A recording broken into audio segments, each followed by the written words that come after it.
All right, all right, all right. I'm gonna make sure that actually everything is going well. Let's see.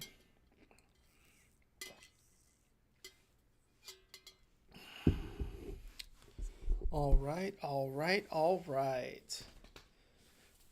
Just kind of waiting for it to pop up on here so I can make sure that we are Gucci. Let's see. Let's go here. All right. So we good. All right, cool. That's all right. Let's go ahead and start this. Yo, yo, yo. What is going on, my beautiful brothers and sisters, fellow radiators of love? My name is Jamal Pope, aka J Phoenix, and welcome to this week's installment of Cosmic Convergence. This Cosmic Convergence is going to be for May 29th through June 4th of 2024. Thank you so much for joining me in this video. Hopefully, you guys are having a wonderful week so far. It is hump day, and we are here. So, of course, we have a lot to talk about with this Cosmic Convergence. Got a lot of interesting transits, including a double conjunction day next Tuesday that it will converge into. Now, of course, initially I was planning on doing this Monday evening, but things got switched around, and that's just kind of how life is right now. Life right now, you kind of have to just roll with the punches. Things are going to switch up, things are going to change. This is Gemini season right now, of course. This is mutable air, so that's the thing about this. Things are going to happen, things are going to change, and we have to learn how to adapt. So that's an interesting thing about this time period right now is plan to have your plans changed. You know, you got, especially if you think about plans in general, is Saturn, and Saturn is in Pisces, of course. Now Saturn is about to get squared by all of this Gemini energy with the Sun and Venus, eventually Mercury, Jupiter, of course, a little bit later on. Yeah, there's plan to have your plans changed, and this is a time about adaptability. So Sunday, of course, you guys know I have a day job. This isn't what I do full time. Eventually, I will do this full time, or maybe not. Who knows? We'll see what happens. But with my regular full time job, I was initially supposed to get off earlier in the day. The person was supposed to come in and relieve me. They called out. I had to stay, and I didn't really want to make this video super, super late. Although y'all let me know, because if I had made it Monday night, it would have been like 10:15 or something like that. I could have did it yesterday, but I was working even further away than where I was on Monday, so it didn't make sense. And then as far as today goes, while I would prefer to go live later on in the day so more people can hop on, I haven't really seen my wife much over the last few days, not few weeks, but few days. I haven't really seen my wife that much because we both have been working a lot. So, I wanted to make sure that I actually did this before she got off work so that we could actually have the evening together. So just rearranging some things, that's just how life is right now. I think that we all are kind of going through that in a sense right now. And, it's interesting, just my observations this week so far. It's like, we all have had, some challenges that we've had to overcome, and we can overcome them. And it literally feels like this particular meme of Courage the Cowardly Dog screaming at the sun and it breaking. And like in the caption, it's like, thugging it out for like however many days. Like that's really what I've been feeling. It's just like there have been moments where you just need to and because it just feels like things are mounting, but there's small things. There's small things that could be mounting. And, we have to come up with creative ways to adapt in this time. And of course, that's what this week's all about. It's about imagineering new ideas. So, we have this person here, this bard, if you will, playing this. Well, I don't know what this thing's technically called. I guess a guitar, but I guess a lot of medieval guitars kind of look like this. But they're sitting on top of the moon. You have Saturn there. You have Venus there. I would say that this one is more Saturn, and then you have Venus too. But then you also have Mercury, and then of course the moon is here. So it's like we have, and the moon will be in Taurus. We won't quite get to the new moon in Gemini, but we're getting closer to it. That'll be more for next week. But it's an interesting time. And, I selected this image, and this was a tough one. I'm not even going to lie. A lute. Yeah, that's what it's called. It's called a lute. Thank you. Thank you, Skywalk Trees. Yeah, I was trying to think of the name of this instrument, but yeah, it's a lute. But, I went through I don't know, 20, 25, maybe 30 different iterations of this image to try and find the thing that made the most sense. Because so at first, the first thing I was doing was I was coming up with images of manga artists, right? So if I were to just even if I were to just here, hold on, let me just add some of the other images so you guys can kind of see what exactly I would where my thought process was with this. Let's see if I could find one of them, because I was really trying to figure out what exactly do I want to do for this thing. So and I can't. It was different things. There was so many different iterations of this one, but it started off with this, if you will. It started off with me doing something like this, where I was manga artist working on a manga, because I'm feeling this is Gemini season. It's very creative. It can be very collaborative. Communication can be up.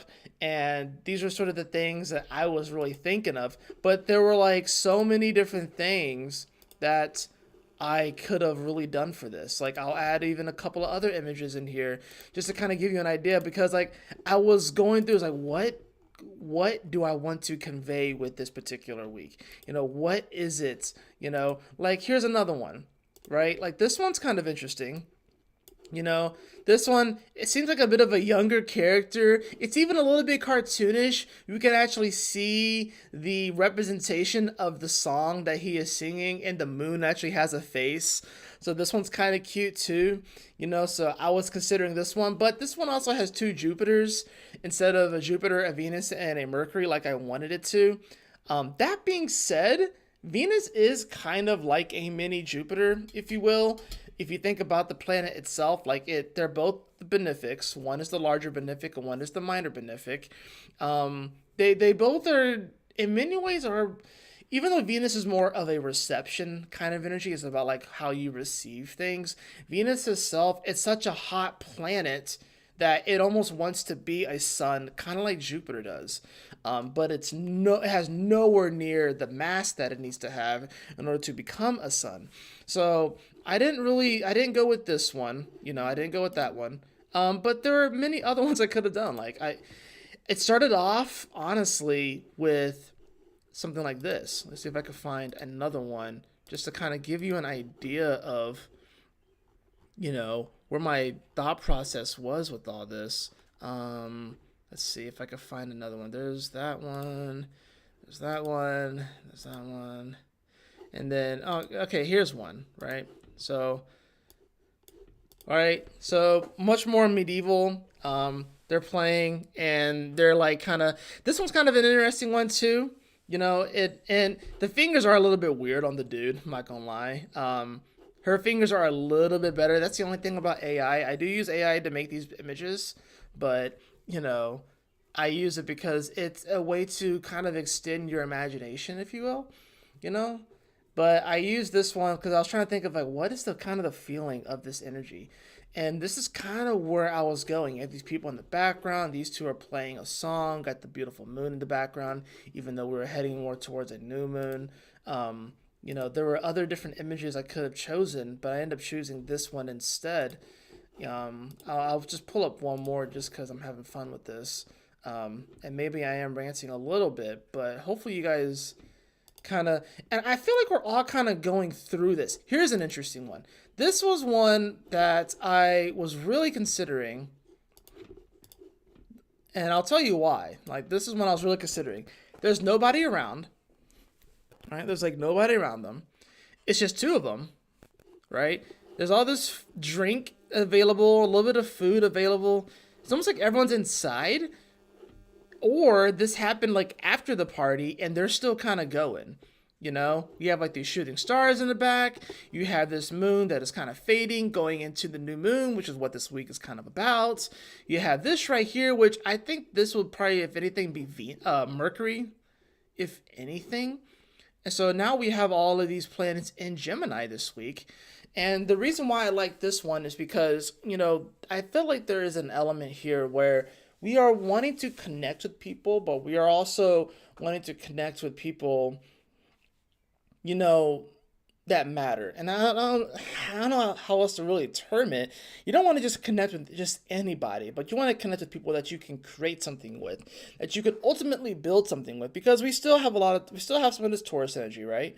We're not just completely out of the Taurus energy, but we still have some of it left. But we'll see as this week progresses.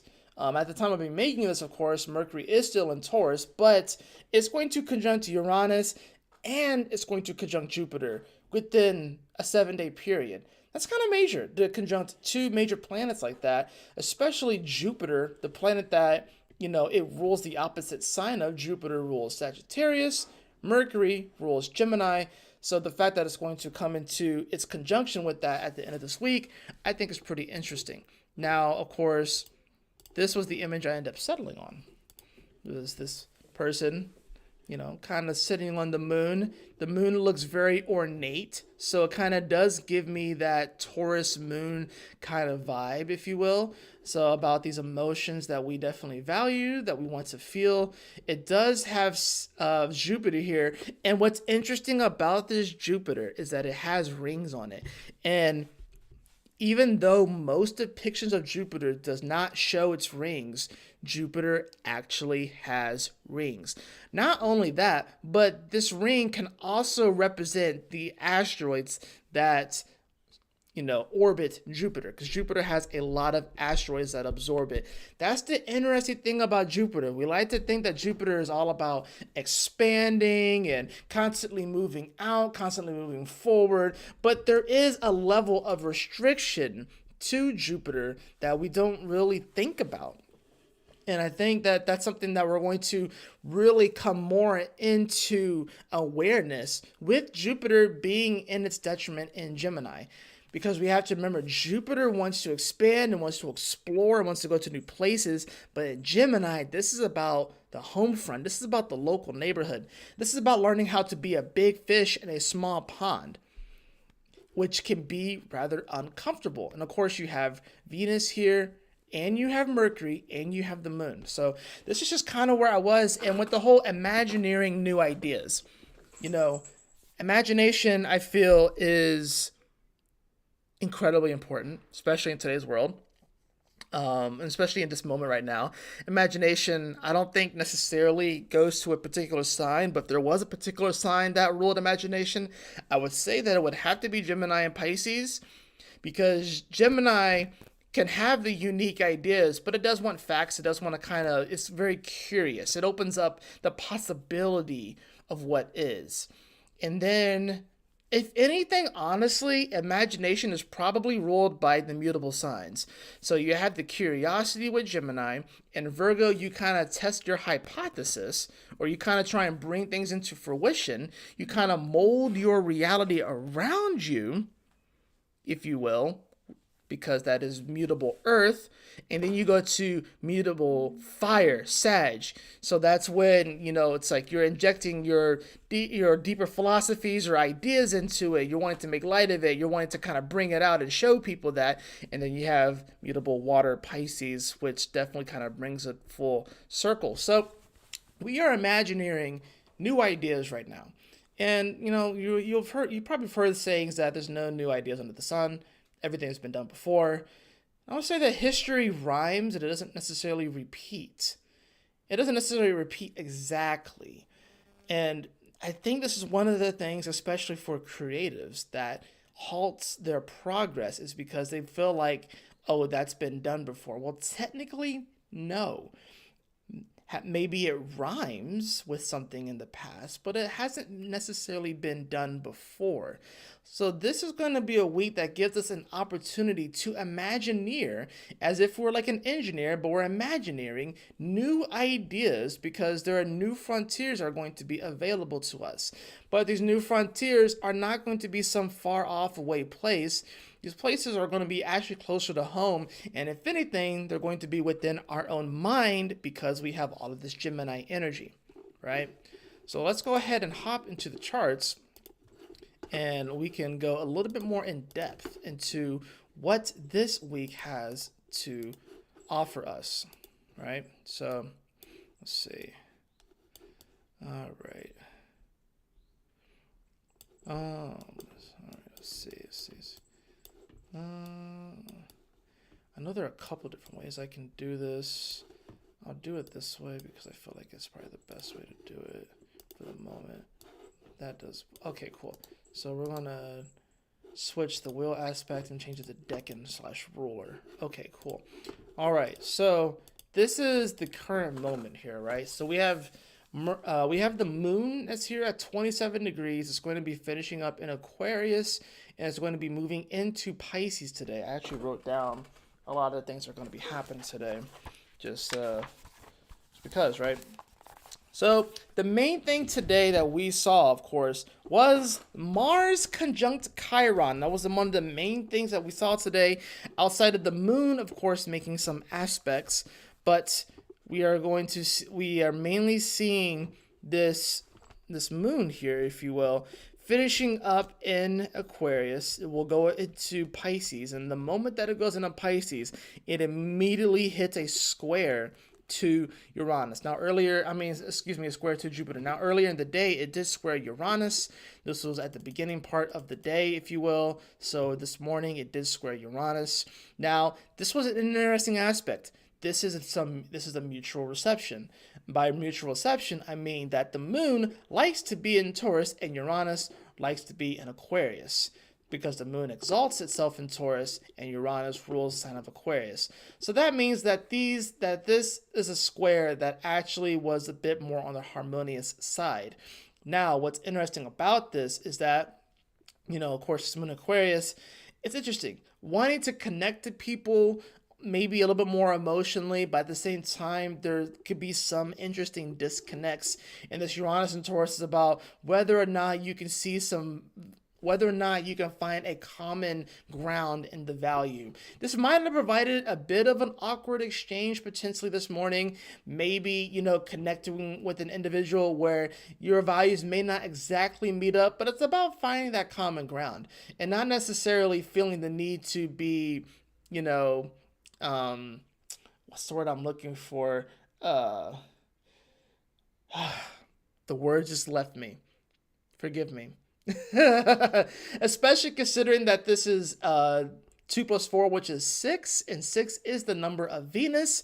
This can definitely speak to, trying to find the balance in these relationships, trying to find the balance in these connections, that even if you don't necessarily agree with someone fully, you can find some common ground, and there's no necessarily need to, strike up any discord or disharmony here, right? Now, at the current moment, we do see that this moon is here at 27 degrees, and technically it's not going to go void, of course. It will make a semi-sextile to Neptune at 29 degrees before it shifts, but that's a pretty minor aspect, if you will. So, but the main thing was this Mars conjunct Chiron today. Now, this is an interesting one. It's nice that we finally have Mars moving past Chiron. This will be a moment where people can finally stop. This is going to be the moment where I felt like up until now, people have been able to use their hurt or their scars or their traumas for an excuse as to why they can't do something.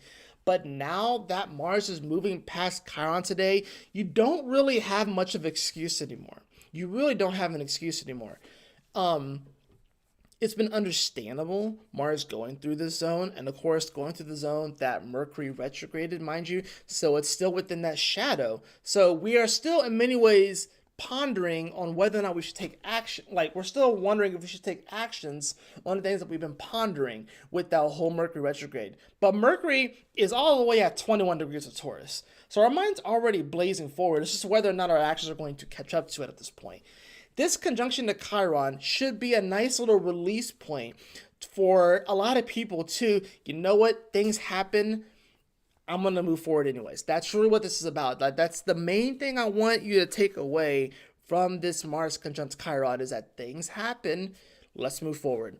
You know, it's one of these moments where we have to learn how to accept and embrace ourselves and who we are, and realize, and this is all about belonging too. You know, this is about 2 + 2, which is 4. 4 is Uranian energy. 4 is Aquarius energy. And Aquarius is very much so concerned about belonging. Everyone likes to say that Aquarius is about the rebellion aspect, but it's also about, you know, what group do you belong to? Where do you vibrate, if you will? So this is the thing. Now that Mars is moving past Chiron, this is the moment where we can finally move past this part where we feel like we're vibrating on a certain frequency, if you will, as far as who we are and how we present ourselves and how we act in this lifetime. Now we can finally take this to the next level, finally. Like, you know, and remember, Mars, of course, likes to be in Aries. That's where it is at home. It's about to go into Taurus shortly, where it's going to be a little bit slower, but this is going to be the moment. This is the time, really, to start to actually move forward. If there's been a moment where you've been afraid or you've been holding yourself back, this is the time to finally kind of get over that hurdle, if you will. And with this moon in Aquarius, yes, there may be an element where we want to kind of emotionally detach from things. It's kind of honestly perfect because we kind of have to take the emotion out of it. If the moon was in Pisces during this, we could easily just escape, if you will, into whatever narrative we want to tell ourselves. But the fact that the moon is in Aquarius at the beginning of this conjunction is this, if you will, signal from the universe that's like, hey, if you continue telling yourself this, if you continue acting in this way, then this is the vibration you are going to belong to. But if you choose to understand and learn the lessons from this Chiron in Aries and the North Node in Aries, and all this Aries energy that we've had this year with the solar eclipse, which was pretty major, then you can take that understanding, and really begin to see what value you bring to the table and how you can really shine and how you can really be and stuff like that. You're not necessarily going to get along with everybody. And I think that's kind of the weird thing here, is that we do have Black Moon Lilith, of course, here with the South Node, albeit we had nice trines to the South Node and Black Moon Lilith when the moon was going through Aquarius. So it's an interesting moment here on Wednesday. It does kind of feel like a bit of a hump day because, you know, once we hit 9 o'clock or so, that moon's going to shift into Pisces, and that moon is going to square over to Jupiter, and that's going to provide an interesting element because Jupiter much rather be where the moon is, and the moon probably is pretty ambivalent, I guess you would say, to where Jupiter is.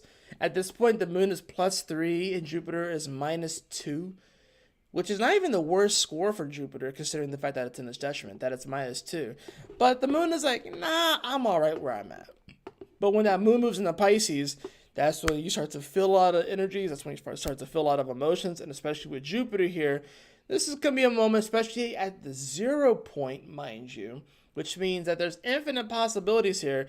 This could be a moment where you can really feel, like you can start to feel a little bit more deeper into your own psyche, to your own mental health, if you will.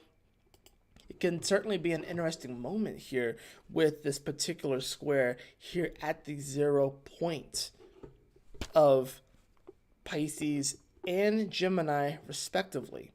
So that's kind of Wednesday in a nutshell. I think it's an interesting day. I mean, obviously, we're still in Wednesday. We still have the moon in Aquarius, but now we're going to be moving towards this energy by the time, like, obviously, we're going to experience this in the next few hours. We're going to see this moon shift into Pisces, right? Now, when we come into Thursday, we're going to see, of course, the third quarter square.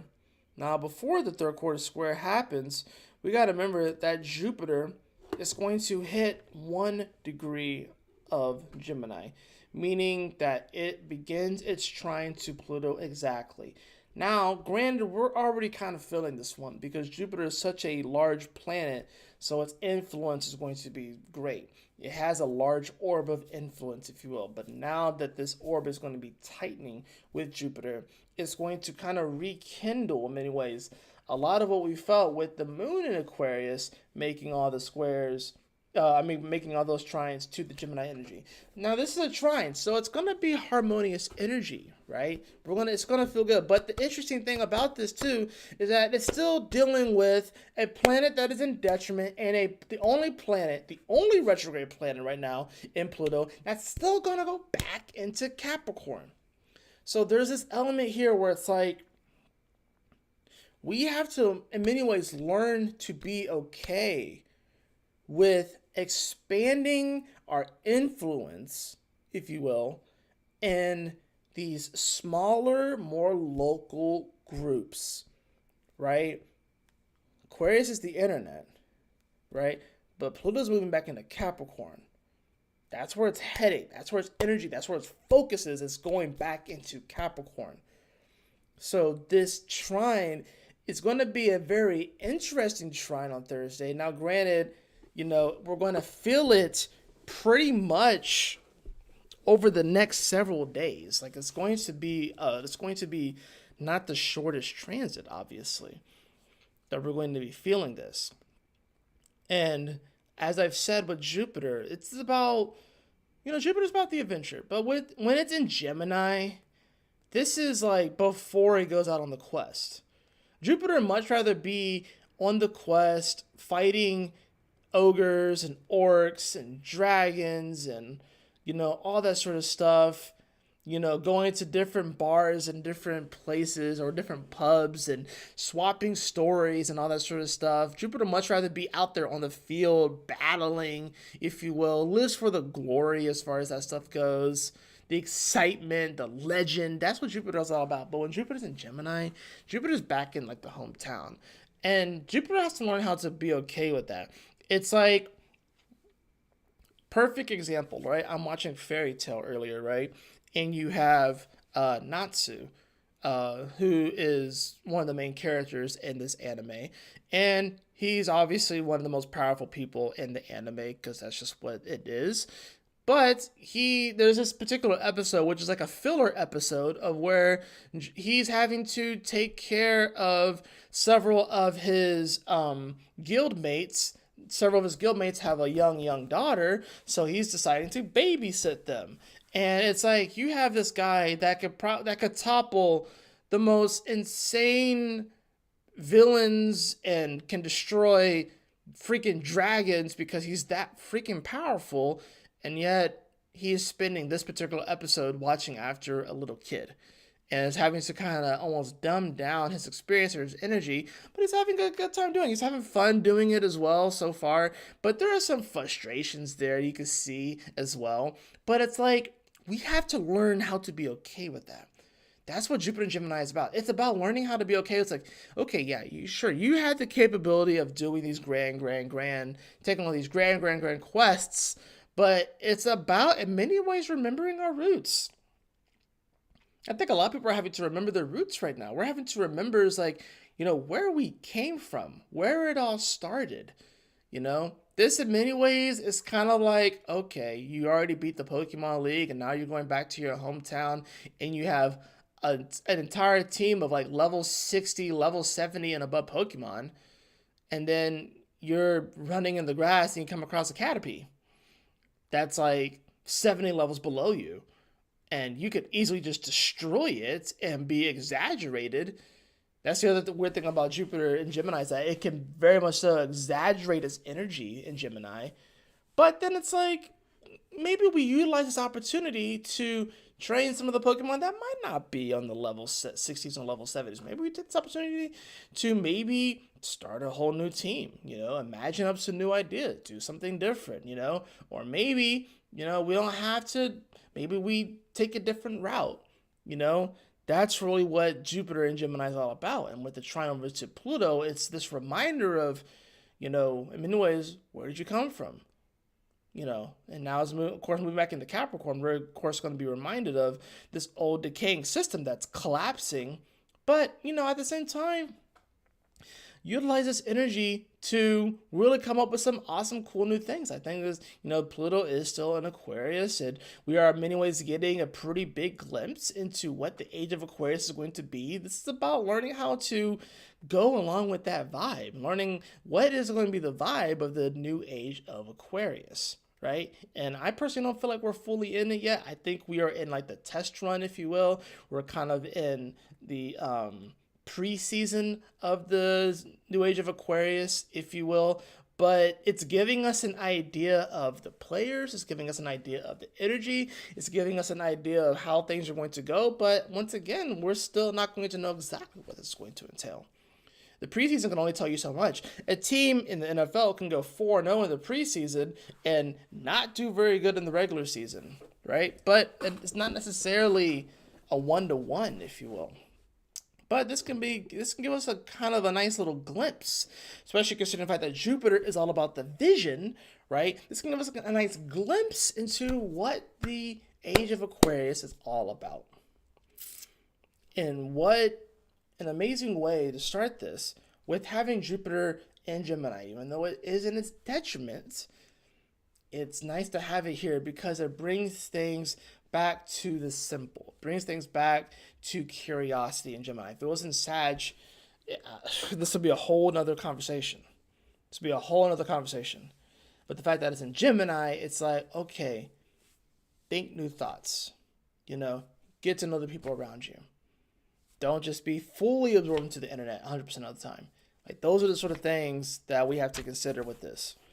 Now, we will see, of course, as the day continues on Thursday, we're going to see that moon shift throughout Pisces. And it is, of course, going to trine Venus and the Sun. Now, the Venus and the Sun are going to be traveling with each other throughout the week. It's like the Sun moves 1 degree, and then Venus moves 1 degree, and then the Sun moves 1 degree, and then like they're just barely missing each other for most of the week until they finally come into their full conjunction on Tuesday, right?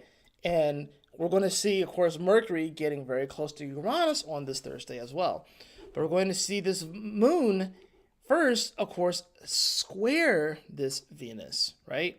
Now, kind of an interesting aspect right here. Both planets aren't doing bad. Venus is +8. The moon is +0. So it is like that 0 point. That's where it's at this current moment with this. So it's kind of an interesting moment here for the moon, because I think this is really going to be asking us, especially with it being an 8-degree moon, this definitely does talk about like our commitments. And of course, it's moving towards conjuncting Saturn, which is the planet of commitments. And of course, this Venus is here in Gemini. And Venus in Gemini is very flirty. I was going to say that. Like relationships that start while Venus in Gemini, I mean, they could potentially work. But honestly, I don't know if they really would work that well, especially with Jupiter here as well, and it's in its detriment. I mean, you have the Sun there, so that could definitely provide some spice or whatever like that too. But Venus in Gemini is very, very flirty. Not very super serious. This is about, we got to learn how to make light of things, and I think with this moon here in Pisces, it's going to bring a little bit of a serious edge to it just because of the degree itself, being that 8 degrees, and 8 in numerology is Saturn. But this is also still Pisces energy. This is still Gemini energy. So I think this is about kind of learning how to not overly attach to, certain thoughts, because with Venus and Gemini, it's about how do we receive these thoughts? How do we receive this dialogue? How do we receive the communication from the universe, God, other people? And, this square, it provides a bit of a challenge, but like, are we going to overly attach ourselves to whatever these things are coming through and overly attach a particular meaning to it? Because that's the other thing about Pisces is that there's an element of meaning with Pisces because it is Jupiter. Jupiter is all about assigning meaning to things. That's Pisces energy, that's Sag energy. So, are we going to get overly attached to some type of meaning that we kind of attach to certain thoughts that may come through? Or are we going to kind of make light of the situation? And remember, whenever the moon makes an aspect to something, it's not an energy that is really going to last very long. This is why mood swings happen. Like, everyone has mood swings. Everyone has mood shifts. Everyone has emotions that flux because the moon that regulates our emotions, that rules our emotions, is moving very, very fast. It moves like a degree every 2 hours, right? So it's like, that's the one thing that we have to consider here, right? Now, we also will, of course, see the third quarter square to the sun. So I think there's this moment here where it's like, anytime, of course, you have a square to the sun, there's some sort of interesting illumination that's happening here.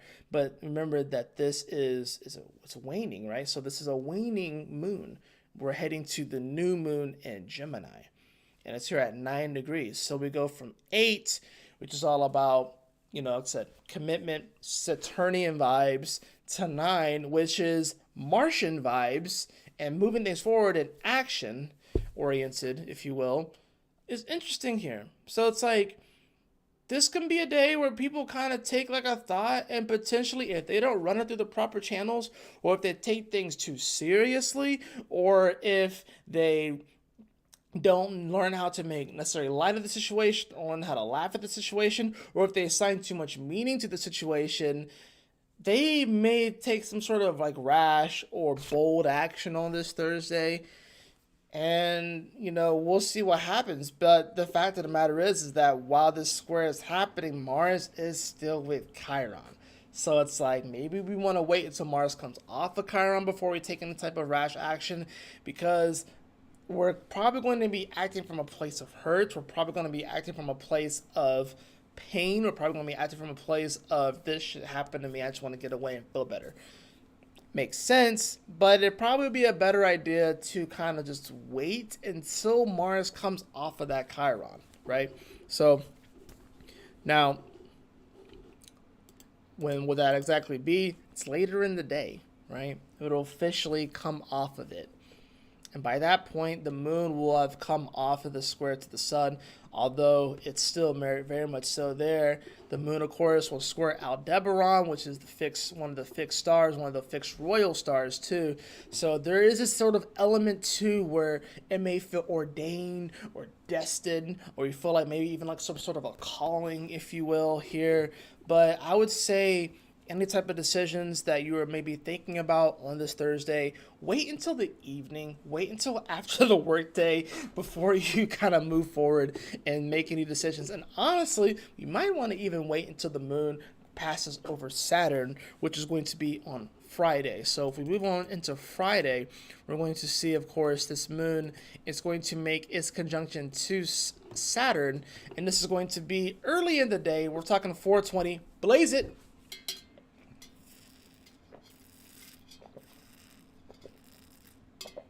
Talking 4:20 Saturday, right? In the morning, when the moon is going to conjunct Saturn. Now, this is also going to be the day, of course, where Mercury conjuncts Uranus. Now, this happens actually beforehand, but we will still feel this energy throughout the day. And this moon, of course, is going to sextile this conjunction of Mercury and Uranus, and will also conjunct Neptune at the end of the day. So Friday is going to be an interesting day here. I think there can be an element where we may feel a little bit of the challenge with the moon on Saturn, but I don't think it'll be, too crazy. The moon is +3, Saturn is +2, so they're in very familiar energy, familiar territory, if you will. But I think this is about just sort of embracing life and all it has to offer. So we have so much energy of planets at the end of their respective signs that they're in, we're getting ready to actually fully shift into other signs. Like, even though Pluto has shifted into Aquarius, it's going to move back into Capricorn and it will come back into Aquarius where it will be there. Saturn, it's in that second decan of Pisces. Neptune is right at the last degree of Pisces. So that's why things have been, if you have been feeling just weird, if you've just been feeling, if there are days that feel perfectly normal and then days where it just feels like you're going through the motions and days where it just feels like, is this real? That's Neptune at the last degree of the freaking zodiac. The last degree of the entire zodiac. The last degree of the entire zodiac. I don't know how many times I gotta say it. Like, things are weird right now, but you can still make it through. You can still find a way through. Now, this Mercury and Uranus, it's interesting that we have these conjunctions that are happening at the same time. And of course, Mercury, that planet of communication, is excited to get back to its home in Gemini. But it's going to conjunct this Uranus in Taurus. Remember, Uranus is that fall in Taurus because it exalts itself in Scorpio. Now, this conjunction is going to be an interesting one. This can definitely be something that comes out of left field, some type of information that comes out of left field that we really weren't expecting. Now, being that this is 24 degrees, this will be more on a Venusian kind of quality, so maybe it'll have something to do with money or finance or value or something like that, if anything. But I think there's going to be something that comes up on this Friday that really makes people think a little bit more. And considering at this point, especially that the sun has moved past Aldebaran and Venus is there and they're still close, and this moon is with the Saturn as well, it can definitely be, I feel like this honestly could be a gaslighting moment. I feel like this could be a moment where we are gaslighted by the powers that be into adopting or believing a certain narrative. But definitely something I can see happening here on this Friday with this Mercury and Uranus conjunction. Now, for you personally, what it can be is that you may get some awesome, unique idea that comes out of nowhere. And you have to see where, of course, it falls as far as like Taurus energy in that particular house. But it's all going to be about almost like a reshaping or reshifting on what it is that you value, if you will, and how you are communicating that to the universe and subsequently bringing that in. This is about, I guess you could say the law of attraction, but it's also about the law of vibration, because Uranus is all about vibration. This could be a great day to really start to practice the law of vibration a little bit more. I think a lot of times we get caught up on the law of attraction itself, creating vision boards and do different things and affirmations and all this sort of stuff. But this is about the law of vibration. And it's like your actions are going to speak a little bit louder, especially with the moon on Saturn. And Saturn is very much so concerned more with your actions and not necessarily your words. And the moon is here. So we may feel like not wanting to do certain things with that Saturn and Pisces. But by doing those certain things with that Saturn and Pisces, and with Mars coming off of the conjunction to Chiron, so now we can finally move past some wounding or some trauma or some hurt or something like that. That's not really going to be that's not really the best excuse anymore.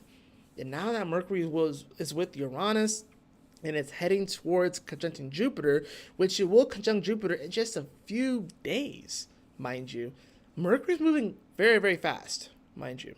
So I say all that to say this: we have to embrace these moments, or not to kind of go with the flow, and also just look at it like, okay, what am I communicating to the universe, to myself, to other people? What am I putting out there? Not through just what I'm saying, but my word, but my actions, my deeds, if you will. Those things are very, very important right now, So I think these are things that we really got to consider. This moon, of course, this is in the beginning part of the day, mind you, right? So by the end of the day, we're going to see this moon. It's going to, of course, sextile all this energy. Well, it's at 24 degrees still, actually. It'll sextile both of them. Well, no, Mercury at that point actually will move to 25 degrees. So the moon's going to sextile Uranus. It's going to sextile Mercury. Beautiful energy. Positive energy. It opens up different opportunities, if you will. Whenever I see a sextile, I think of an opportunity that could open up here. So in the moon in Pisces, yeah, we can definitely feel a little bit more into the energy of the things around us, be a little bit more empathetic, if you will, maybe feel a little bit more into the dream. The sextile, this opportunity can open up to maybe connect with certain people or communicate, what we see as worthy or value to the world. Maybe you do it, and there's different ways that you could do it, you know what I'm saying? So it's not just one particular way, but it can definitely be an opportunity to finally communicate, your vision in many ways, you know? And with the moon in Pisces, it can make it a little bit more visceral because it's like it's about taking maybe that personal experience, that personal quality, so you're able to relate to people a little bit more and not just be robotic and cold, if you will, but you'll be able to relate a little bit more to people. And I think that's the thing about this on this Friday. So there could be some great opportunities for some collaborations that can happen, or at least beginning the talks on collaborations, if you will, or to bring different ideas forward. As I was saying, this is all about imagineering new ideas. But we can't be afraid to bring those ideas forward for fear that we're going to be rejected or not be accepted.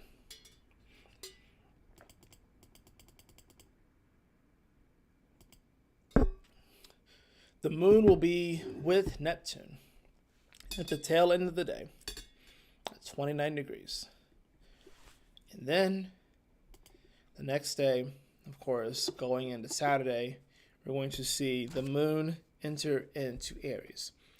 Now, we've had the last few Saturdays have been kind of intense. We've had some pretty intense Saturdays as far as major conjunctions that have been happening. This is a Saturday where it's actually going to be a little bit more chill. Even though the moon will be in Aries, there's not going to be anything exact that's happening, just some building energy.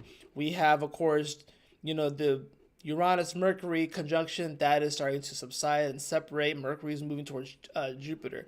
We have the Venus-Sun conjunction, which is still a degree apart, but that's still mounting, but it's not going to be exact.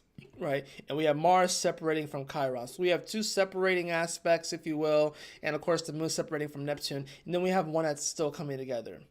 So Saturday, it's going to be a little bit more on the chill side. Now we'll see, of course, this moon as it continues. It's going to conjunct the nodes,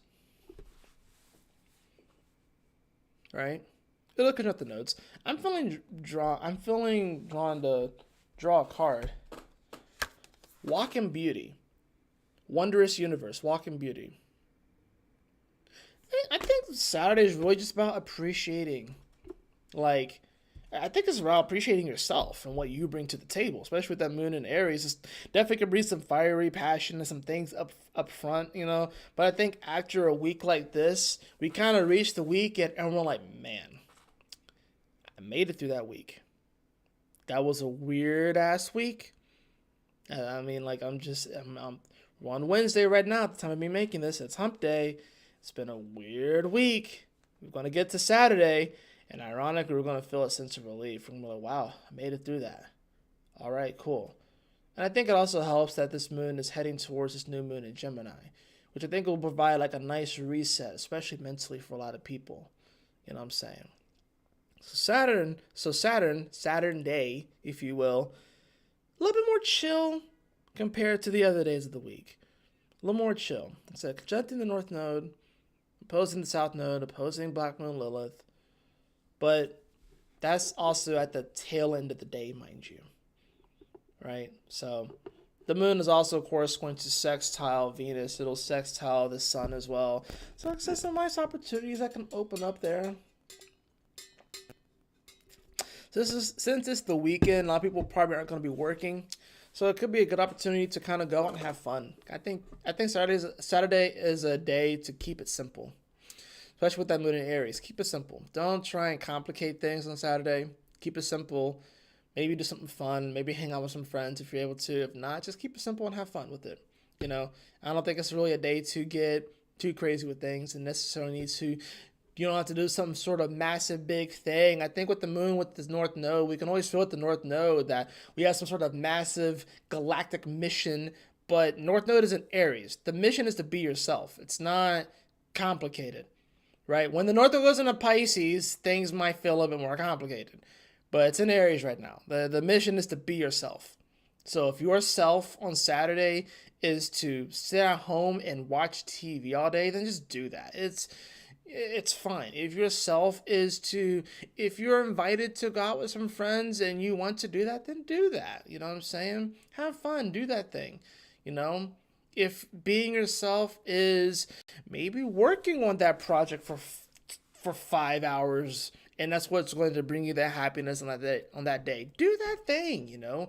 But don't like try and like, I wouldn't say to don't overexert yourself. B, don't feel like you absolutely need to do something, and if you don't do it, it's the end of the world. Like, don't do that either, right? Keep it simple and keep it moving, keep it pushing.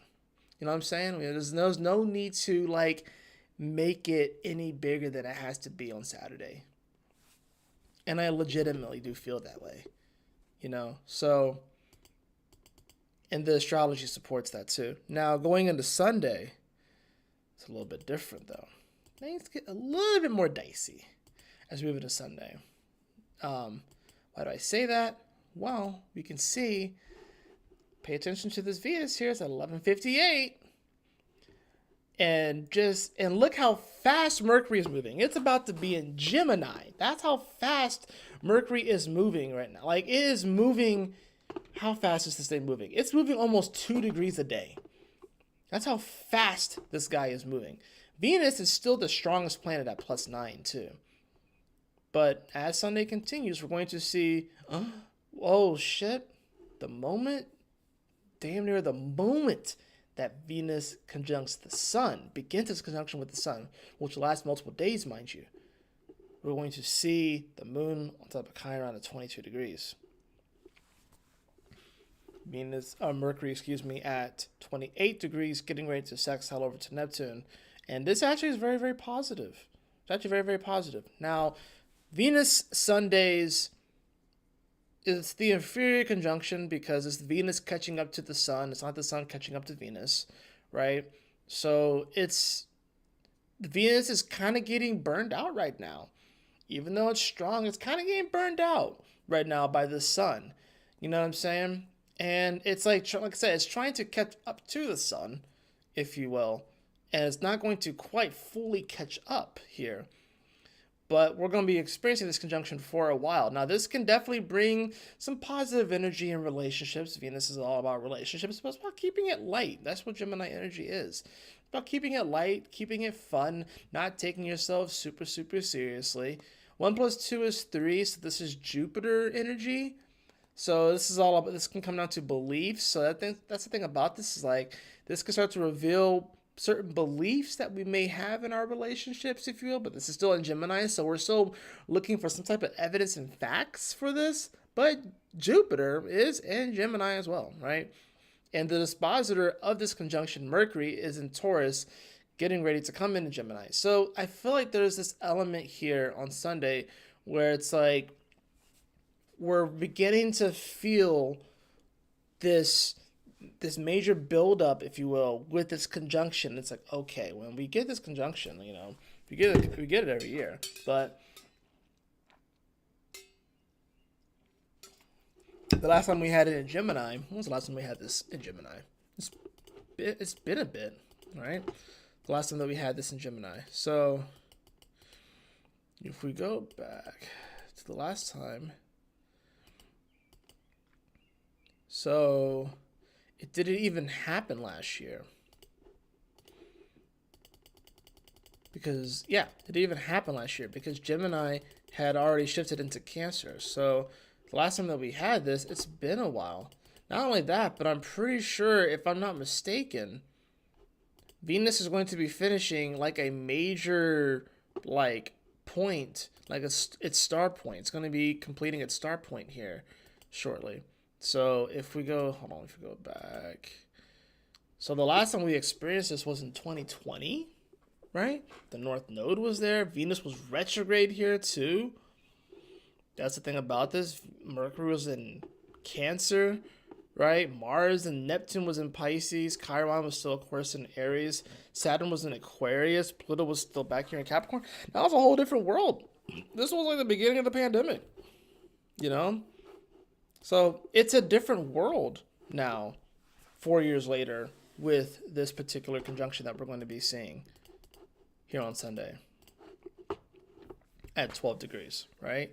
So I think that with this one, I'm going to draw a card for this as well because I just kind of feel called to draw one. And I'm going to draw a tarot card for this one in particular.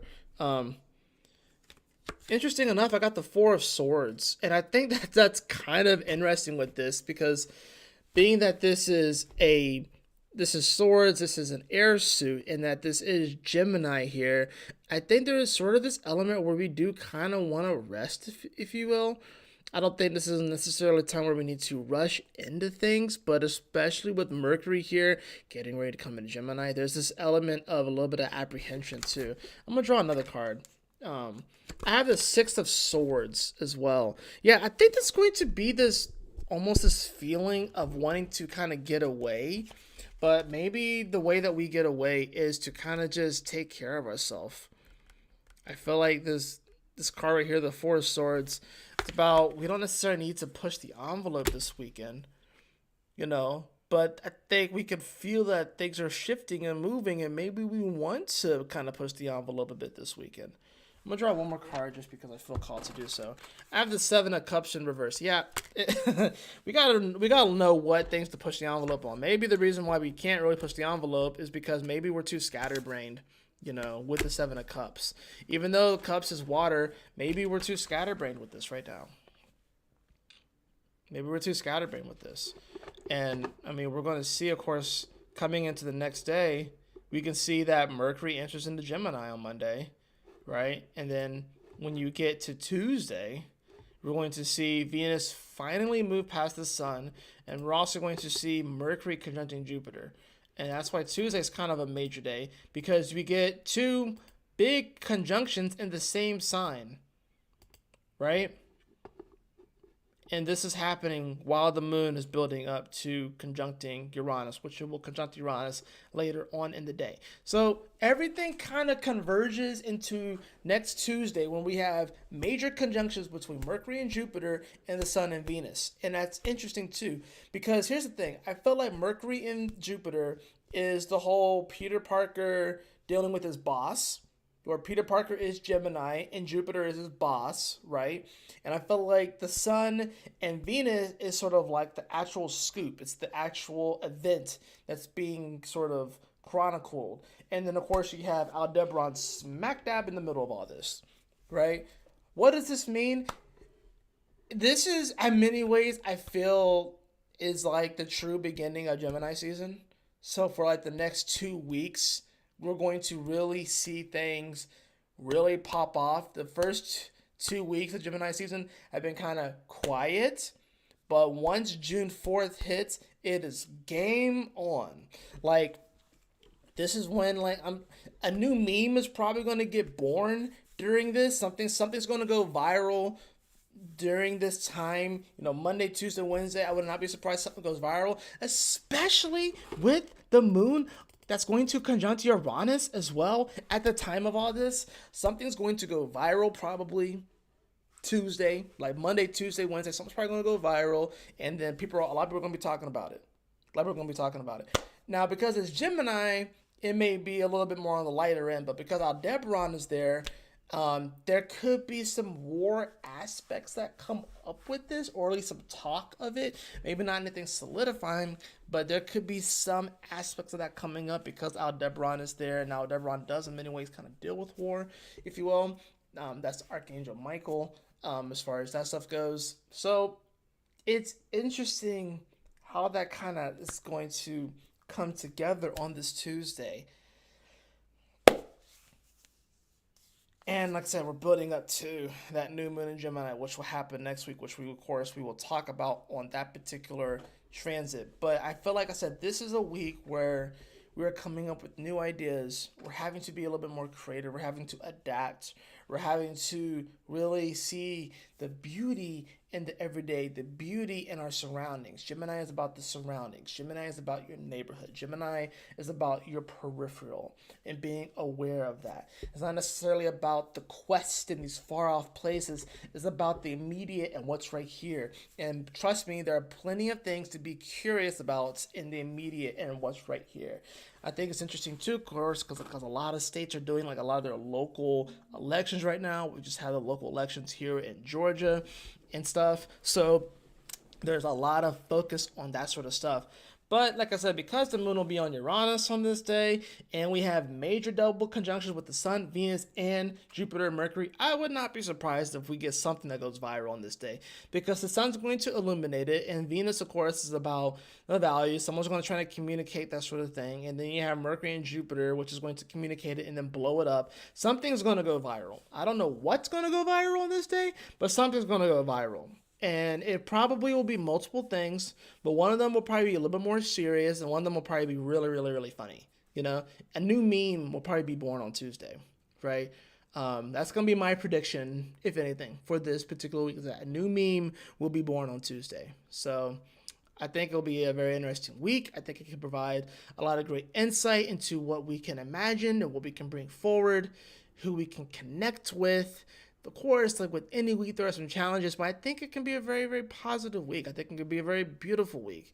And we're going to keep getting these, we're building up, of course, to other planets starting to go retrograde. And we're not quite there yet, but we're getting close. We're getting closer, right? I would say the most positive things about this week: Mars coming off of Chiron. It's major double conjunction at the end of the week, if you will. And this ending the week with the moon in Taurus, which exalts in Taurus, mind you. So it's definitely going to be kind of nice. I think it's interesting how the week begins with the moon in Aquarius squaring Uranus, and then, of course, it ends with it conjuncting Uranus, right? So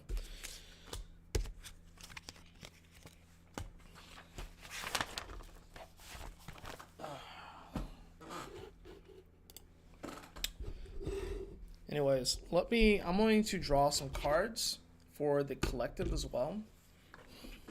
I hope that this message makes sense. I know I kind of was rambling and stuff like that. Sometimes I worry that I'm not making enough sense and I'm not making it digestible for you guys, but hopefully I am. Actually, before I do this, I want to share something with you guys, if you don't mind. I want to share an article that I wrote recently. Let's see.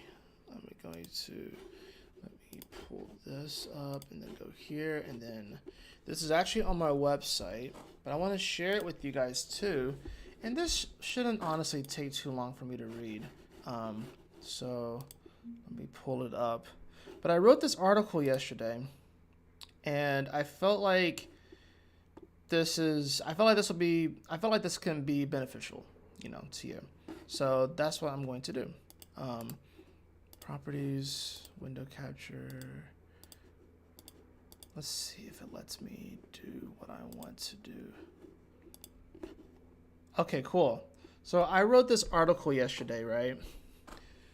And it's called Humanity's Primary Desire. I thought about making this into a whole video itself, but I'm just gonna read it to you guys right here. So hope you guys don't mind. But I thought this was interesting. I just wanted to kind of share my thoughts, and I think that with Gemini season, this is a time to share your thoughts, if you will. So I'm gonna share this with you guys. I'm gonna read it for you guys. Humanity's primary desire. Positive reinforcement. When do we need it to continue confidently in our endeavors? When does it become a crutch that prevents us from marching forward? That's the question I asked myself today, and one I've been subconsciously pondering. I can see both sides. I can see how it can provide that sense of encouragement to keep doing what you're doing or perform greater than your current state. However, I can see how going overboard may hinder someone's ability to learn and grow from the experience. How long do you hold someone's hand? How long do you keep them in the nest before pushing them out? Will they fly, or will life's predators claim them as an easy meal? Well, I think we, as humans, tend to complicate things. We expect others to know the dialogue in our own minds. We don't communicate nearly as effectively as we like to think we do, even though, even those of us who make communication a way of living. We give half truths, unnecessary lies, and uncomfortable agreeableness that plunges us into situations we prefer to have nothing to do with. And why do we do this? Acceptance. That is the one thing humans desire above all else, acceptance. One may think it is love because but that is actually secondary when it comes to the emotional and mental aspects of this existence, even spiritual. We want to be accepted by our family, by our friends, by our peers and colleagues, by random people and God. We want people to accept us. And it is through this desire that most, if not all, struggle arises. The fact of the matter is that the insatiable drive for what we believe will gain us acceptance is the very thing that hinders our progress in this life. It is true that if one strives to be accepted, they can achieve great things. Perhaps they study hard and get into a good college. They graduate with high honors and acquire a well-paying job. They meet the love of their life, get married, and have children. This would garner acceptance from just about anyone. But what if the person in this hypothetical situation actually followed who they were? What if they had subconsciously suppressed what they really wanted to do for the sake of being accepted by the world around them? If this is the case, can any one of us truly pinpoint whether or not the things we did in this life to this moment are really what we wanted to do, or was it because we wanted acceptance? I'll provide a personal example. I love to write. I discovered this love when I was in elementary school. I became enamored with creating unique worlds and robust characters. In middle school, I recall having an assignment where we had to write a short story. Most people wrote 2 to 3 pages tops. I was excited to share my 10 plus page manuscript, I think it was actually 14, with the class when it came time to read my masterpiece. It probably took up nearly half the class time. My teacher seemed impressed, but my classmates were anything but. There were some that were groaning and complaints about the length. Looking back, I wondered if the applause I received at the end was simply for the fact that the story was complete. Fast forward to high school, I recall telling a classmate that I wanted to be an author. He told me that my dream was unrealistic and that I couldn't make a living as an author. This doubt cast a shadow over me, even if I didn't want to admit it. He didn't accept the reality that I could be an author, and I subconsciously ran with it. I adopted that idea, even if it wasn't what I really wanted. My desire for acceptance surpassed my natural authenticity. A part of me broke off that day. I'm not a full-time author today, although I have written many articles, poetry, and I even published a poetry book in 2018. Therapeutic poetry. Therapeutic poetry. For me, I'm still learning to accept my natural inclination to write. I suppressed that inclination for a variety of reasons. Perhaps you can think of some examples of when you desire the acceptance of others over the acceptance of your own authenticity. You can definitely find yourself in a rabbit hole with this sort of thought. I highly doubt anyone would accept hardened criminals like murderers. We have rules for a reason, parameters to live by, actions and personality traits that we accept and those that we do not accept. This, I believe, is entirely necessary for society to function. However, on the day-to-day for the normal individual, I think it is important to ask ourselves whether or not the actions we take are for the acceptance of others or for the acceptance of ourselves and what we want to do. I don't think everyone can be a rock star at the same time, or an influencer, or enter whatever fantastic appearing occupation that people desire to be. Society couldn't function in that manner. However, if people did what they truly wanted to do instead of what would give them the most acceptance, I believe people wouldn't fall into their natural positions. Furthermore, I believe God/the universe is smart enough to have all bases covered so that society and order wouldn't completely crumble. Perhaps I'm naive to believe this, but still, I like to think that this is the future we should strive for. I think the best question we can ask ourselves is, at what point does the desire for acceptance eclipse our natural authenticity? We all have a threshold to which we will do something in order to make others happy.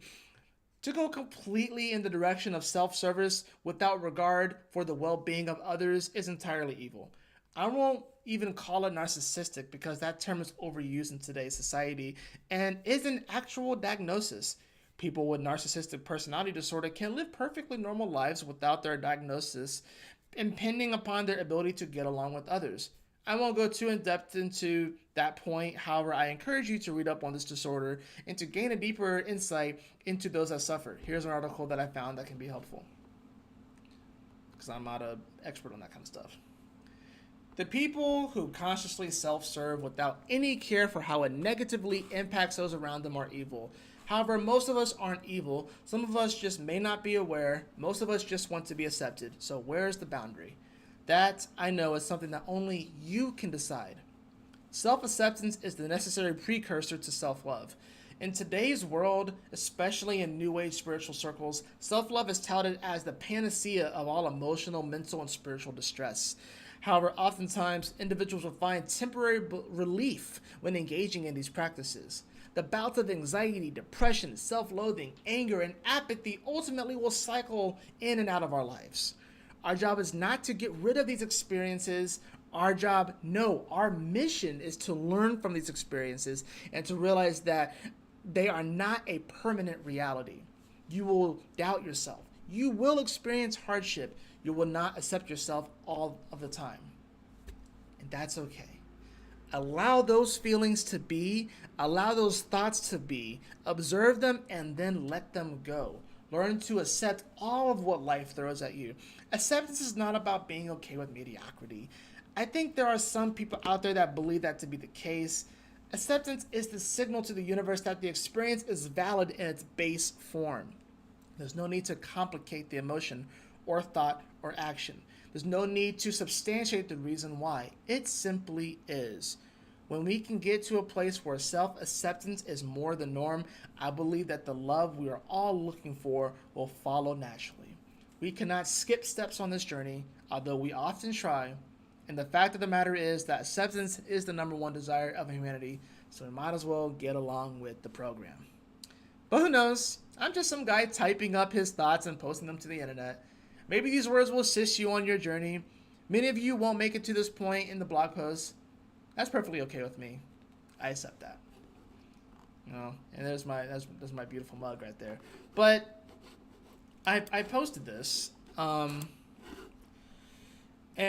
I don't know really what possessed me to write that, but Gemini is all about writing too. So I think this could be a great time where if you don't really know what's going on, if you're trying to make sense about it, write. This is the perfect time to journal. This is the perfect time to take notes. This is the perfect time to write things down. This is the perfect time to start a diary. Anytime that you get to an air sign, but especially with Gemini, especially with all this energy here, Venus-Sun conjunction, Mercury-Jupiter conjunction, Moon on Uranus, getting ready to come into Gemini, this is the time to kind of write out your thoughts. Because if you just leave it stuck up here, and you don't have really a way to process it, whether it's through exercise, whether you're communicating what you really want, it's just going to remain stuck, and it's just going to get bigger and bigger and bigger because it's Jupiter, and you're not going to have really a way to dispel it, right? Same thing goes for any type of creative imaginations or different things that you're coming up with or different ideas. You don't want them to be stuck. You want to actually take those things and manifest them and make them into something, right? That's where we are right now. So, but I think as far as that particular article, I do feel like we're all looking for acceptance. We're all looking to be accepted. And, you know, I think a lot of times we may outsource what we really want to be accepted. Now, at one point, does it eclipse who we really are and our authenticity? I think that's part of the whole Mars and Aries and coming off of the Chiron thing that we're having to learn. With the North Node there, when the Moon was going to conjunct the North Node on Saturday. I think this is all about like whether or not we can really, truly be who we are. You know what I'm saying? And, you know, I think there's an element where we all probably suppress aspects of ourselves just to get along with people, you know? And then there are also, of course, you have those people that never suppress anything and never hold anything back. I think there's probably some balance there, if you will. You know, some people have like absolutely no filter, but I think it's not necessarily completely disadvantageous to have a filter, but we gotta find the balance there too, right? So just wanted to share that with you guys. You could take that for what it is, or, you know, just let me know your thoughts on that particular one. Let me know. Do you agree with me? Do you believe acceptance is humanity's primary desire? I mean, it could be food or water. I mean, we need those things to like survive. But I feel like acceptance is the main thing that humans desire, and then love follows that. But we kind of get caught up on self-love, and we don't remember to accept who we are. So let's go ahead and get into the cards for this week. See what we got going on for the collective. Oof, that was not a good shuffle. It like it said nah. It said nope. Alright, let's see what we got.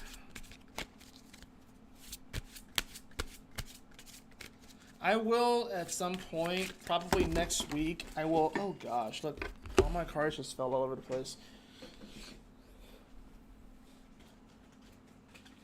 I will at some point make a video for Jupiter and Gemini itself, like that particular transit, because since it is going to be a long transit, I'm going to do a video probably where I just kind of go over it a little bit more in depth, and then I draw cards for the 12 signs. But if you want to know a little bit more in depth about that particular transit, be sure to book a reading with me. I actually have a Jupiter and Gemini transits service on my website. So if you follow the link in the description below, you can find that. So I have the moon card here in reverse. Interesting that the moon card just kind of flies out here. Yeah, this can be definitely a week where it's like maybe our emotions aren't going to be the most reliable this week, because I think because the moon's kind of going through a good bit of stuff. It's like I said, starts in Aquarius, squares all the Taurus energy, goes into Pisces, and it's going to square the Gemini energy, right? And then it's going to go to Saturn, and then it's going to go into Aries, where it finally catches a slight bit of a break. But we do have that moon, of course, here. We have that followed by the Knight of Wands. Yeah. I think this is really speaking to like the first half of this week, where it's like we don't want to like emotionally be volatile here and just hyper react to situations and take actions on different things because of emotions that, you know, they're probably going to come and go. Like this is not that's going to be permanent, but you know, actions that are taken off of these emotions, especially for the first half of the week, probably aren't going to be necessarily the best things that we can do, if you will. With that Knight of Wands, this is about like, you know, jumping the gun, if you will. I'm going to draw, of course, some more cards here. I do have the Six of Pentacles here. This is interesting. This does speak about giving of yourself to other people, but I think we can only really give of ourselves if we are in, you know, a place where we accept who we are. We can't really give of ourselves, really, not the best of ourselves, if we don't accept who we are. Otherwise, we run into an energy deficit, if you will. I had that card followed by the Six of Wands in reverse. Yeah, so it's like Six of Pentacles and the Six of Wands. This is about, you don't want to necessarily give yourself to anything that you're not really passionate about, or you don't really feel the victory in, that you don't really feel the success in. I think there's an element here where a lot of people probably are feeling like they probably are feeling a bit undervalued with these two cards, honestly, here. The Six of Wands in reverse, and then, of course, Six of Pentacles upright. Like, we're kind of wanting something, but maybe we're feeling like we're getting pennies on the dollar, and we're not really being given or shown what we truly... We're not going to be really feeling super, super confident about that, because we feel like, well, I'm giving all this stuff, I'm doing all these things, I'm going through... I'm taking those actions, I'm making those connections, whatever, and it doesn't really seem like it's, like, doing anything. Well, we have the Ace of Swords here in reverse. So I think this is about, you know, this is an attitude adjustment. I think this whole week is an attitude adjustment. And just realizing that, you know, shoot, you know, things in life happen. You know, this... It's funny, I was watching David Palmer, the Leo King, earlier on his daily astrology forecast, a horoscope, and like what he said in there was to like pretty much like go out into the street and just like scream something positive or something like that. And I was like, it's funny too, because like at the beginning of this, I was talking about how I feel like I'm Courage the Cowardly Dog, and how I'm just yelling like ah, like And I was thinking all that stuff before I even watched this thing. But this Ace of Swords is really like that. If you feel the need to just kind of scream out loud and just get it out, just do that. And maybe you're gonna worried about whether or not you're gonna be perceived as weird or whatever like that. People are gonna be looking at you. You're worrying about whether or not you're gonna be accepted. Let it out. This is time, or you let it out like that. Maybe you scream into a pillow. Maybe you write it out or something like that. Maybe you go to like one of those poetry slam things or like the open mic poetry nights, whatever like that. But this Ace of Swords in reverse is not a bad thing. I think this is about adjusting the way that we think about things. This is about an attitude adjustment, if you will. Bottom of the deck I have is the Eight of Pentacles. Yeah, so Eight of Pentacles. This is one of my favorite cards, even though this is a card where it speaks to the hard work and doing the work. And I think this is about realizing this is a kind of a week where it's like, yeah, we can connect with different people, especially with all this Gemini energy. But it's about like a lot of the work that we do is unseen. And we have to be okay with that fact. A lot of that work that we do is unseen. And while we want to be recognized for it, while we want to get paid for it, maybe even, we have to realize that we are being paid for it, but not in maybe a physical way that we like to think. It's probably more of a spiritual way because God sees that, the universe sees that. And I know that sounds, some people may be like, oh, well, Jay, that's not really enough. Oh, yeah, of course God's going to see it. But I'm like, yeah, but that matters. It does matter. You know what I'm saying? It does matter. And let's draw an oracle card as well. So,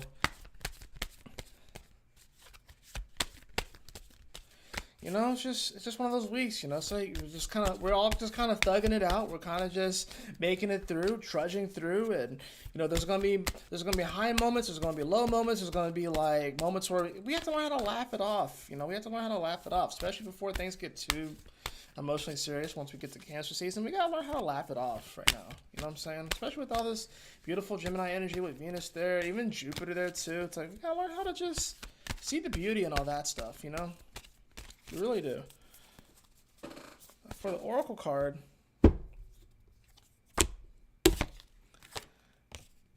it's interesting how I got the Ace of Swords in reverse, and then I get the card of Impasse. Reflect and redirect your energy. This is about this.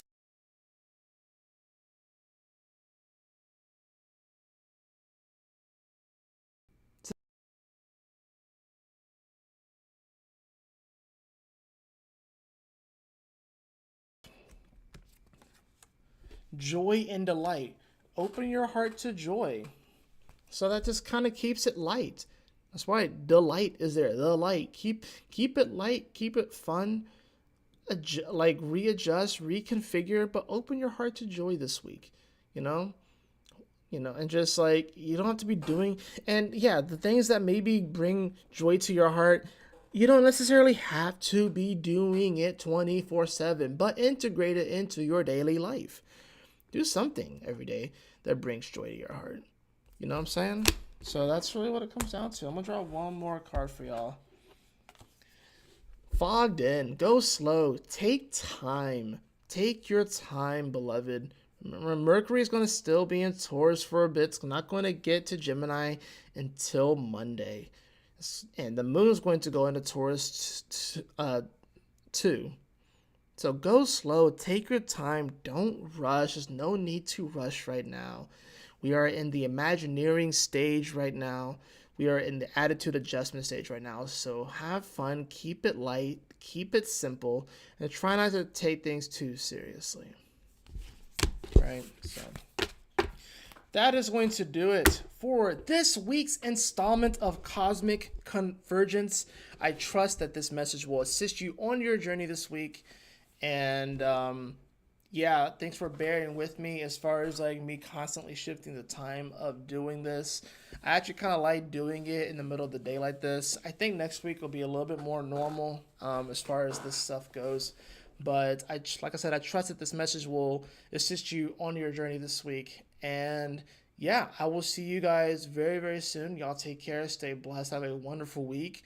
If you enjoyed this video, of course, I would definitely appreciate it if you like, share, and subscribe.